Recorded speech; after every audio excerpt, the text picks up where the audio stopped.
امام ابن حجر اسقلانی رحمہ اللہ نے جو شروع میں مقدمہ کے طور پر ایک بنیاد چیز بیان کی تھی اور اس کا سبب بتایا تھا کہ یہ میں کتاب کیوں لکھ رہا ہوں، اور پھر یہ بتایا کہ میں اس کا خلاصہ کروں گا تاکہ میں بھی ان لوگوں میں شامل ہو جاؤں، اس کے بعد اب باقاعدہ طور پر وہ اصطلاحات کا سلسلہ شروع کرتے ہیں اور فرماتے ہیں فَأَقُولُ، بس میں کہتا ہوں۔ اب یہاں پر یہ جملہ بول کے واحد متکلم کا، اس کے بعد باقاعدہ طور پر آگے اس کا آغاز کر دیتے ہیں۔ فرماتے ہیں الخبر اما ان یکون لہ طرق بلا عدد معین او مع حصر بما فوق الاثنین او بہما او بواحد۔ فرماتے ہیں کہ خبر جو ہے، اس خبر کے حوالے سے بات یہ ہے اما ان یکون لہ طرق، یا تو اس خبر کے کئی طرق ہوں گے، کئی اس کی اسانید ہوں گی، بلا عدد معین، اور وہ ایسی ہوں گی کہ جن کی تعداد متعین نہیں ہوگی، ٹھیک ہے، اس کے اتنے طرق ہوں گے کہ ان کی تعداد متعین نہیں ہوگی، او ما حصر، یا پھر تعداد متعین ہوگی ان کی بما فوق الاثنین، اور وہ تعداد جو ہوگی وہ 2 سے زیادہ ہوگی، او بہما، یا پھر وہ تعداد ان طرق کی اسانید کی تعداد 2 ہوگی، او بواحد، یا پھر ایک تعداد ہوگی۔ اب یہاں پر امام ابن حجر اسقلانی نے ایک کلمہ حصر کے طور پر ایک چیز ذکر کی ہے، حصر، کہ اس کے طرق ہوں گے، طرق 2 حصوں میں تقسیم ہوں گے، ایک وہ طرق متعین ہوں گے یا نہیں ہوں گے، یعنی ان کی تعداد معلوم ہوگی یا نہیں ہوگی۔ اگر ان کی تعداد معلوم نہیں ہوگی تو وہ ایک علیحدہ چیز ہوگی، اگر ان کی تعداد معلوم ہوگی تو دیکھا جائے گا وہ 2 سے زیادہ ہے یا 2 ہے یا 1 ہے، اس طریقے سے اس کی تعداد کا علم ہوگا۔ پھر اس کے بعد آگے جا کر یہ جو لفظ بولے ہیں ان کی وضاحت کرتے ہوئے وہ فرماتے ہیں فَالْأَوَّلُ المتواتر، پہلا کیا ہے؟ متواتر ہے، یعنی پہلا کون سا؟ وہ طرق جن کی تعداد متعین نہ ہوگی، وہ پہلا ہوگا، اور پہلا جو ہے اس کو کیا کہتے ہیں؟ متواتر۔ المفید للعلم الیقینی بشروطہ، وہ جو متواتر ہے وہ اپنی شروط کو، شرائط کو ساتھ ملا کر کہ جو متواتر کی شرطیں ہیں وہ پائی جائیں گی، اس کو ملا کر پھر اس کے بعد یہ کیا ہوگا؟ المفید للعلم الیقینی، یہ علم یقینی کا فائدہ دے گا۔ علم یقینی کا فائدہ دینے سے مراد یہ ہے کہ اس میں کسی قسم کا کوئی شک باقی نہیں رہے گا، ہر ایک کے لیے لازم ہو جائے گا کہ وہ اس پر عمل کرے اور اس پر یقین رکھے۔ تو یہ پہلی انہوں نے بتایا کہ جس کی تعداد متعین نہ ہو۔ والثانی المشہور، اور دوسری مشہور، یعنی دوسری کون سی؟ جس کی تعداد 2 سے زیادہ ہوگی، جو پیچھے انہوں نے بتایا تھا۔ او بما فوق الاثنین کی یہ وضاحت ہے کہ دوسری کیا ہے؟ مشہور، وہو المستفید علی رأی، اور وہ مستفید ہے ایک رائے کے مطابق، یعنی مشہور کا دوسرا نام کیا ہے؟ مستفید، اور یہ ایک رائے یعنی فقہا کی ایک جماعت کی رائے کے مطابق مشہور کا دوسرا نام کیا ہے؟ المستفید ہے۔ والثالث العزیز، اور تیسری قسم کیا؟ یعنی او بہما کا جو لفظ پیچھے بولا تھا، او بہما، اس سے مراد، ٹھیک ہے۔ والثالث العزیز، یعنی جس کے طرق 2 ہوں گے تو وہ کون سی ہوگی؟ عزیز۔ ولیس شرطا للصحیح خلافا لمن زعمہ، آگے یہ فرماتے ہیں کہ یہ صحیح کے لیے شرط نہیں ہے، صحیح کے لیے شرط یعنی مطلب یہ ہے کہ کسی حدیث کے صحیح ہونے کے لیے 2 سندوں کا ہونا شرط۔ یہ انہوں نے بات کیوں کی؟ اس کی وجہ کیا تھی؟ کیوں بات کی؟ یہ بات انہوں نے اس لیے کی کیونکہ کچھ لوگوں نے اختلاف کیا تھا اور کہا تھا، جس طرح ابو علی جبائی اور اسی طرح امام حاکم کا بھی ایک قول ہے کہ حدیث کی صحت کے لیے ضروری ہے، حدیث کے صحیح ہونے کے لیے ضروری ہے کہ 2 قسم کے طرق موجود ہوں، یعنی وہ حدیث عزیز و غریب نہ ہو۔ تو یہ فرماتے ہیں خلافا لمن زعمہ، یہ ان کے خلاف ہے جن نے یہ گمان کر لیا کہ 2 کا ہونا ضروری ہے۔ یعنی امام ابن حجر اسقلانی رحمہ اللہ فرما رہے ہیں کہ 2 کا ہونا ضروری نہیں، ایک ہی اگر سند ہو اور وہ صحیح ہو تو وہ بھی قابل قبول ہوتی ہے۔ والرابع الغریب، جو پیچھے فرمایا تھا نا او بواحدن، والرابع الغریب یعنی ایک ہی سند ہوگی، ایک ہی طریقہ اس کا ہوگا، ایک ہی سند ہوگی تو وہ کیا ہوگی؟ غریب ہوگی۔ وَكُلُّهَا سِوَى الْأَوَّلِ أَحَادٌ، اور پہلی کے سوا باقی ساری خبریں واحد ہیں۔ اور پہلی کون سی ہے؟ متواتر۔ پہلی کون سی ہے؟ یہاں کلھا سوى الاول کا جو لفظ بولا ہے، سوى الاول میں جو اول کا لفظ ہے اس سے مراد متواتر ہے۔ فرمایا وَكُلُّهَا سِوَى الْأَوَّلِ أَحَادٌ، پہلی کے سوا باقی ساری جو ہے وہ خبریں واحد۔ پہلی یعنی پہلی متواتر ہے، اور باقی تین کون کون سی ہیں؟ مشہور، عزیز اور غریب۔ یہ مشہور، عزیز اور غریب تینوں جو ہے یہ خبریں واحد ہیں۔ سمجھ آ گئی جی یہاں تک؟ تو اچھا، اب یہ ایک پوری عبارت ہے جو انہوں نے لکھی ہے۔ اب اس کی میں علیحدہ علیحدہ سے میں چاہتا ہوں کہ اس کی تھوڑی تھوڑی وضاحت ہو جائے تاکہ یہ ان کو سمجھنا آسان ہو جائے۔ اچھا، اس حوالے سے ذرا اب آتے ہیں اس بات کی طرف۔ پیچھے ایک بات بیان ہوئی تھی التصانیف، کہ بہت زیادہ تصانیف موجود ہیں اس پر، ٹھیک ہے۔ اس حوالے سے اگر آپ تفصیل جاننا چاہتے ہیں تو میرے بیانات تصانیف کے جو وضاحتیں ہیں، منہج و اسلوب ہیں اس پر موجود ہیں۔ دوسرا جاذب النظر ہماری کتاب ہے، اس میں بھی وہ تفصیل موجود ہے ان کتب کی اصطلاحات کے حوالے سے اور ان کتب کے منہج و اسلوب کے حوالے سے، وہ ساری تفصیلات اس کے اندر موجود ہیں، آپ وہ پڑھ سکتے ہیں۔ اسی طرح یہاں پر جو اصطلاحات بیان ہوئی ہیں، علیحدہ علیحدہ اصطلاحات پر اگر آپ ہمارا بیان سننا چاہیں تو وہ یوٹیوب کے اوپر موجود ہے۔ چونکہ یہاں اس قدر تفصیل بیان نہیں کی جا سکتی، یہ مجلس حدیث شریف ہے تو اس میں وہ تفصیل نہیں بیان ہو سکتی نا، تو آپ ہر لفظ کی علیحدہ علیحدہ تفصیل کے لیے آپ ہمارے بیانات سن سکتے ہیں اصطلاحات پر۔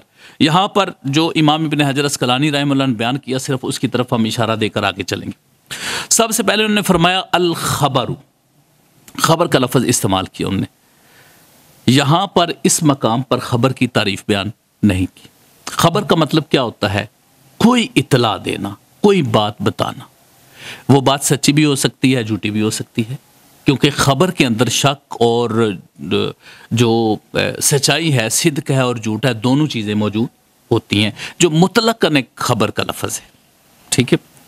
تو خبر یہاں پر جو لفظ انہوں نے استعمال کیا ہے، بنیادی طور پر یہ تین الفاظ استعمال ہوتے ہیں جو محدثین کرام اپنی کتب کے شروع میں جن کی وضاحت کرتے ہیں اور ان میں فرق بیان کرتے ہیں۔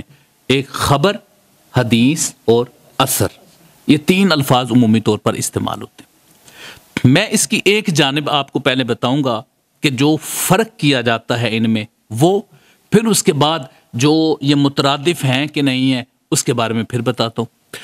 پہلے یہ ہے جو بنیادی فرق کیا جاتا ہے اس اعتبار سے، حدیث کا لفظ رسول اللہ صلی اللہ علیہ وسلم کے قول، فعل اور تقریر کے لیے بولا جاتا ہے۔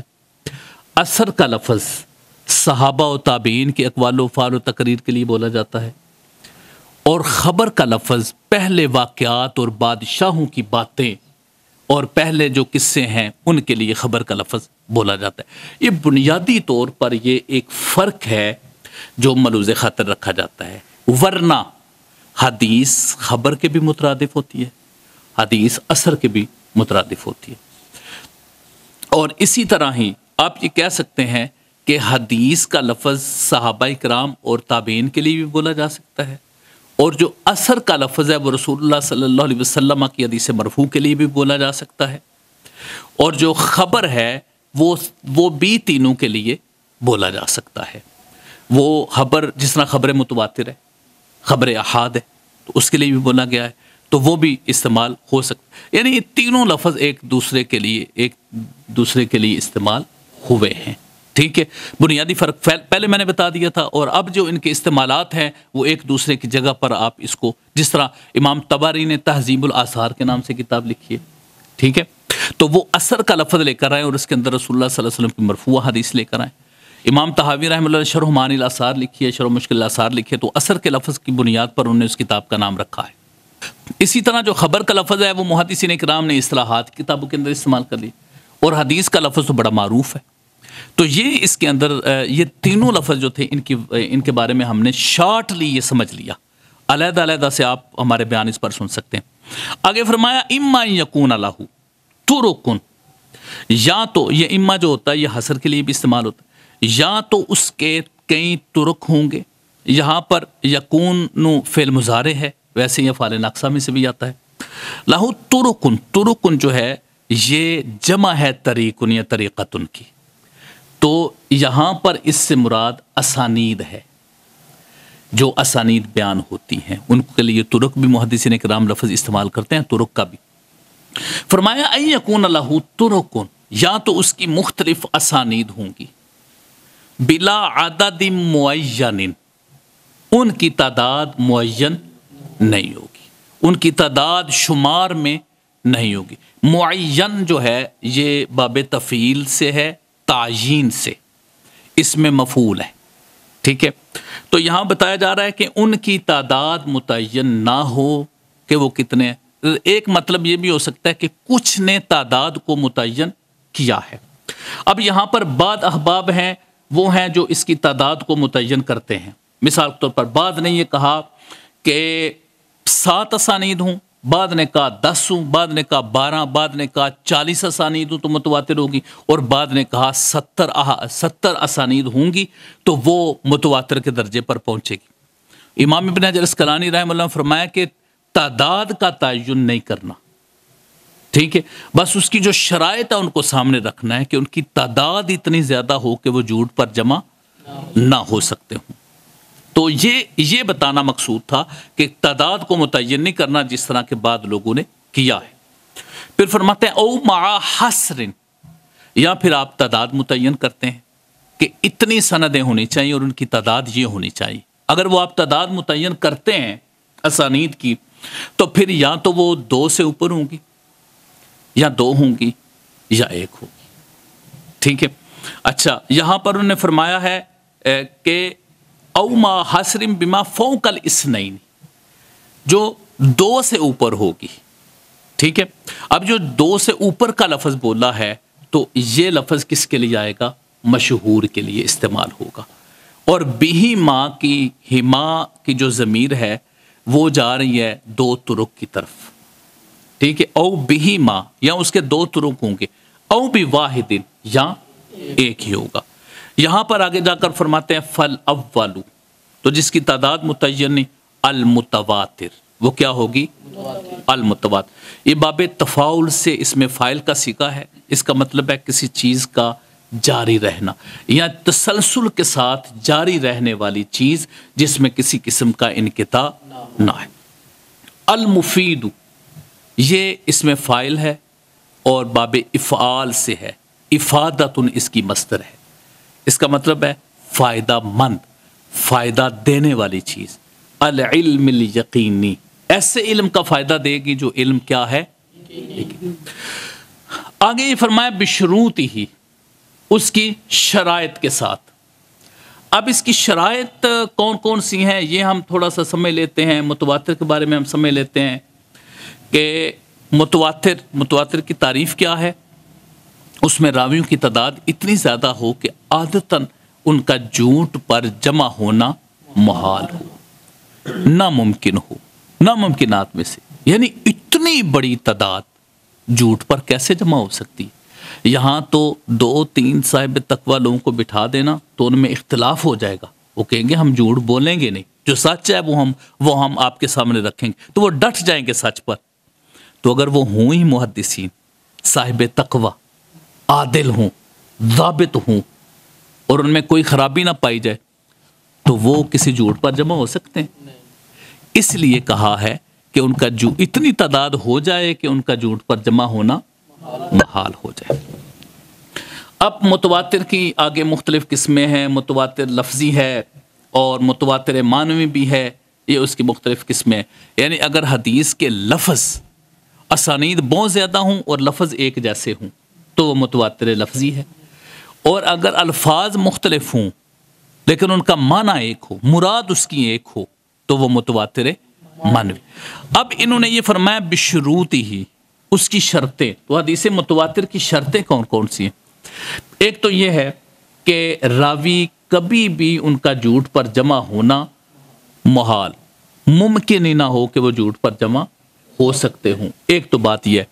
دوسرا یہ ہے کہ ہر طبقہ میں ہر سند اور ہر زمانہ کی تعداد وہی رہی ہو اور اس کا معیار بھی وہی، شروع سے لے کر آج تک ہر زمانہ میں، یعنی جہاں تک وہ سند کا سلسلہ تھا وہاں تک اس کا بالکل وہی اس کی شہرت، یعنی وہی اس کی تعداد رہی ہو، وہی اس کا سٹیٹس رہا ہو، اس میں کوئی کسی قسم کی کمی نہ آئی ہو. تو یہ شرط. آگے روایت حسی ہو، عقلی نہ ہو، اس کا تعلق عقل کے ساتھ نہ ہو. ٹھیک ہے. اور دوسرا، ایسی حیثیت اختیار کر جائے کہ وہ قطعیت کا فائدہ دے، وہ قطعیت کا فائدہ، اس سے نیچے نہ آئے، وہ یقینیت کا فائدہ دے دے. یہ متواتر کی شرائط ہے جو انہوں نے یہاں پر صرف لفظ شروط کے ساتھ اس کو بول دیا ہے. اب جب بھی کوئی لفظ شروط پڑے گا تو اس کی توجہ ان شرائط کی طرف جائے گی. یہ چونکہ خلاصہ ہے، اجمال ہے. آگے فرماتے ہیں وثانی المشہور، اور دوسری قسم کیا ہے؟ مشہور. حدیث مشہور کا دوسرا نام کیا ہے؟ مستفید. مشہور اس میں مفعول ہے اور اس کا معنی ہے وہ چیز جو شہرت پکڑ جائے، اور مستفید، مستفید اس میں فاعل ہے اور یہ باب استفعال سے ہے. استفادتن اس کی مصدر ہے، المستفید. ٹھیک ہے. اور یہ فیض سے ہے، فیض سے. ٹھیک ہے. فیض سے آتا ہے مستفید. تو اس کا مطلب ہے کہ مشہور جو ہے، مشہور اس کا دوسرا نام مستفید ہے. آگے مشہور کی تعریف کیا ہے اور کیا مشہور کی اقسام کیا ہیں اور اس کے متعلق جو ہے وہ کیا حکم ہے. میں زیادہ تفصیل میں نہیں جا رہا. آپ متواتر کی اگر وضاحت سننی ہے تو ہمارا بیان آپ پڑھ سکتے ہیں، وہاں سے بیان سن سکتے ہیں آپ، وہاں سے جا کر آپ اس کو ملاحظہ فرما لیجیے. آگے بات آ جاتی ہے جی مشہور کی، کہ حدیث مشہور کس کو کہتے ہیں اور اس کی تعریف کیا ہے. ٹھیک ہے. اس کو ہم یہاں پر سمجھنے کی کوشش کریں گے. مشہور وہ جس کی ہر سند میں جس کی تعداد، یعنی ہر طبقہ میں جس کی تعداد 2 سے زیادہ ہو، اس کو ہم کیا کہتے ہیں؟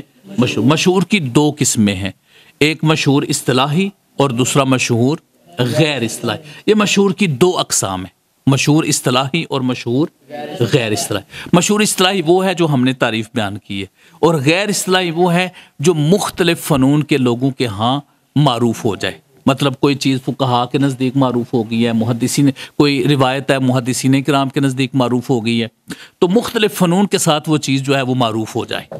سمجھ آ گئی؟ تو اس کو کیا کہتے ہیں؟ مشہور. اس پر مشہور غیر اصطلاحی پر بہت زیادہ کتابیں لکھی گئی ہیں، جبکہ مشہور اصطلاحی جو ہے اس پر کتب نیاب ہیں جو ملیں کہ جن کی تعداد ہو. متواتر چونکہ زیادہ آسان تھا تو اس پر کر لیا گیا ہے، مشہور کا ذرا تھوڑا مشکل تھا. اس کے علاوہ جو مشہور کی جو تعریف ہے، مشہور، اس کو بعد احباب نے ایک علیحدہ بھی حیثیت دی ہے. جس طرح متواتر ہے، مشہور ہے اور خبر واحد ہے. یعنی وہ خبر واحد میں انہوں نے عزیز اور غریب کو شامل کر لی اور مشہور کو ایک علیحدہ سے ایک اصطلاح دے دی ہے. ٹھیک ہے. اور محدثین کرام کے ہاں کیا ہے کہ انہوں نے متواتر کو علیحدہ اور باقی خبر احاد کہہ کے اس کے اندر ان 3 قسموں کو شامل کر لیا، مشہور کو، عزیز کو اور غریب کو. والثالث العزیز. عزیز کیا ہوتا ہے؟ عزیز ہوتا ہے کہ جس کے ہر طبقہ میں 2 راوی پائے جائیں، 2 مختلف قسم کی اسانید ہوں. آسان لفظوں میں یہ کہہ لیں تو اس کو کیا کہتے ہیں؟ عزیز.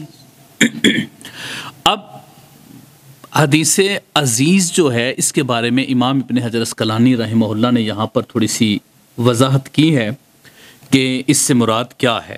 جہاں پر وہ لفظ عزیز کا ذکر کرتے ہیں نا اس کی وضاحت میں جا کر، تو وہ یہ بتاتے ہیں کہ اس کے اندر اختلافات کون ہیں، اور اس کے بارے میں نزہۃ النظر کے اندر انہوں نے بڑی اچھی تفصیل بھی لکھی ہے. یہاں پر انہوں نے اس کے اندر یہ بیان کیا ہے، وہ فرماتے ہیں کہ ابو علی الجبائی، یہ معتزلہ میں سے ہوئے ہیں، انہوں نے کہا کہ ہر حدیث کے لیے عزیز ہونا ضروری ہے، ہر حدیث کے لیے عزیز ہونا. امام حاکم کی بھی رائے کچھ اس طرف ہی جاتی ہے. تو امام ابن حجر اسقلانی نے یہاں پر یہ فرما دیا فرما دیا لیس شرطا للصحیح خلافا لمن زامہ، اس کے لیے عزیز کا ہونا ضروری نہیں، ایک حدیث اس کے لیے قابل قبول ہے۔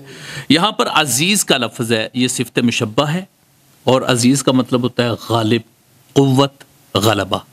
اس کا مطلب ہے کہ جب ایک اور اس کے ساتھ سند ملتی ہے تو یہ طاقتور ہو جاتی ہے، اس میں قوت آ جاتی ہے، ٹھیک ہے، یہ اس غریب پر غلبہ پا لیتی ہے۔ پھر فرمایا وَلَيْسَ شَرْطًا لِلصَّحِيحِ، یہ صحیح کے لیے شرط نہیں ہے۔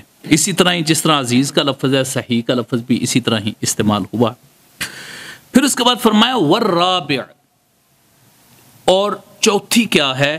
الغریب۔ الغریب یعنی غریب کون سی ہوتی ہے؟ جس کی ایک ہی سند ہو ہر طبقے میں، یا مختلف اسانید ہوں لیکن کسی ایک مقام پر وہ ایک ہی راوی ہر جگہ پر آ رہا ہو، تو اس کو غریب کہا جاتا ہے۔ اب غریب کا لفظ جو ہے یہ بھی عزیز کی طرح صفت مشبہ کا صیغہ ہے، اور اس کا مطلب ہوتا ہے تنہا، انوکھا، عجیب، اجنبی وغیرہ، یہ ان معنی میں استعمال ہوتا ہے لفظ غریب، ٹھیک ہے۔ اس کی آگے جا کر امام ابن حجر اسقلانی رحمہ اللہ نے اس کی اقسام بھی بیان کی ہیں کہ غرابت کیا ہوتی ہے، ٹھیک ہے، فرد کیا ہوتا ہے، غریب کے ایک دوسرا نام فرد بھی ہے تھوڑے سے فرق کے ساتھ۔ تو آگے جا کر جب ہم آگے جائیں گے تو پھر اس کی اقسام کی طرف آئیں گے کہ غریب کی اقسام کیا ہیں۔ اب یہاں پر پھر اس کے بعد یہ فرماتے ہیں کلھا سوى الاول احاد، یہ تینوں اقسام مشہور، عزیز اور غریب، یہ تینوں اقسام خبریں واحد ہیں، احاد ہیں، اور جو پہلی قسم تھی وہ کیا ہے؟ متواتر۔ اب یہاں پر ہم سمجھیں گے کہ متواتر کا حکم ہم نے جانا تھا، متواتر کا حکم یہ ہے کہ وہ علم یقینی کا فائدہ دیتی ہے۔ اس کے بعد تین اقسام ہیں، ان کا حکم کیا ہے؟ اس کے بارے میں آگے امام ابن حجر اسقلانی رحمہ اللہ خود ہی اس کی وضاحت کر دیتے ہیں، خود ہی اس کی وضاحت کرتے ہوئے احاد کا حکم بیان کرتے ہیں کہ احاد جو ہے خبر واحد ہے، اس کا کیا حکم ہوگا؟ وہ علم یقینی کا فائدہ دیتی ہے، یا علم نظری کا فائدہ دیتی ہے، یا ظنی کا فائدہ دیتی ہے، کس چیز کا فائدہ دیتی ہے؟ یہ خود ہی امام ابن حجر اسقلانی رحمہ اللہ نے آگے جا کر بیان فرماتے ہیں وَفِيهَا الْمَقْبُولُ وَالْمَرْدُودُ، اور ان احاد میں کچھ اخبار مقبول بھی ہیں اور کچھ مردود بھی ہیں، یعنی کچھ حدیثیں ضعیف بھی ہوتی ہیں اس میں، اور اس میں صحیح بھی ہوتی ہیں، ہر قسم کی روایت اس کے اندر موجود ہوتی ہے۔ لِتَوَقُّفِ الْإِسْتِدْلَالِ بِهَا عَلَى الْبَحْثِ عَنْ أَحْوَالِ رُوَاتِهَا، وہ فرماتے ہیں کہ یہاں پر یہ ساری بحث موقوف ہوگی کس بات پر؟ استدلال پر۔ کس پر؟ یعنی راویوں کے احوال کو دریافت کیا جائے گا، ان میں بحث کی جائے گی، بحث کرنے کے بعد پھر دیکھا جائے گا کہ یہ جو روایت ہے یہ قابل استدلال ہے کہ نہیں ہے۔ اگر وہ جو راوی ہیں، اگر وہ راوی سارے صحیح ہیں تو پھر وہ قابل استدلال ہے، اگر وہ صحیح نہیں ہے تو قابل استدلال نہیں ہے۔ دون الاول، نہ کہ پہلی کون سی؟ متواتر، ٹھیک ہے، یعنی متواتر کے بارے میں نے کہا کہ اس میں مردود والا کوئی آپشن موجود نہیں، وہ صرف خبر واحد میں ہے کہ خبر واحد مقبول بھی ہوتی ہے اور مردود بھی ہوتی ہے، لیکن متواتر ہر حال میں قابل قبول ہے، متواتر بلکہ علم یقینی کا فائدہ دیتی ہے، ٹھیک ہے۔ اچھا جی، پھر اس میں وقد یقع فیہا ما یفید العلم النظری بالقرائن علی المختار، پھر فرماتے ہیں کہ یہ جو خبر واحد ہے نا جی، احاد، یہ علم نظری کا فائدہ دیتی ہے۔ ایک ہوتا ہے علم یقینی اور ایک ہوتا ہے علم نظری، دونوں میں فرق یہ ہے کہ جو علم یقینی ہوتا ہے اس میں کوئی ڈاؤٹ نہیں ہوتا، کوئی کویسچن نہیں ہوتا، وہ تسلیم ہی تسلیم ہے، اس کو آپ نے تسلیم کرنا ہے، بغیر غور و فکر کے تسلیم کرنا ہے آپ نے، ٹھیک ہے۔ اور جو علم نظری ہوتا ہے، نظر کا مطلب ہوتا ہے غور و فکر کرنا، ٹھیک ہے، جانچ پڑتال کرنا، دیکھنا اس میں، اور اس کے بعد پھر کوئی نتیجہ اخذ کرنا۔ تو علم نظری کا مطلب یہ ہوتا ہے جو یقینی کے مقابلہ میں آتا ہے کہ یہ غور و فکر کے بعد یہ ہمیں فائدہ دے گی، صحیح ہوگی یا نہیں صحیح ہوگی، پھر جو صحیح ہوگی وہ بھی غور و فکر کے بعد بالقرائن دلائل اکٹھے کیے جائیں گے کہ اس کی حیثیت کیا ہے. ان دلائل کی بنیاد پر فیصلہ کیا جائے گا. علی المختار، فرمایا مختار یعنی پسندیدہ مذہب یہی ہے کہ یہ قرائن کے ساتھ علم نظری کا فائدہ دیتی ہے. ٹھیک ہے، یعنی اس میں پھر بھی احتمال باقی رہتا ہے. حدیث صحیح ہو جائے پھر بھی احتمال تو باقی. اسی وجہ سے تو احادیث معللہ ہیں، علت ان کی بیان کی گئی ہے. ٹھیک ہے.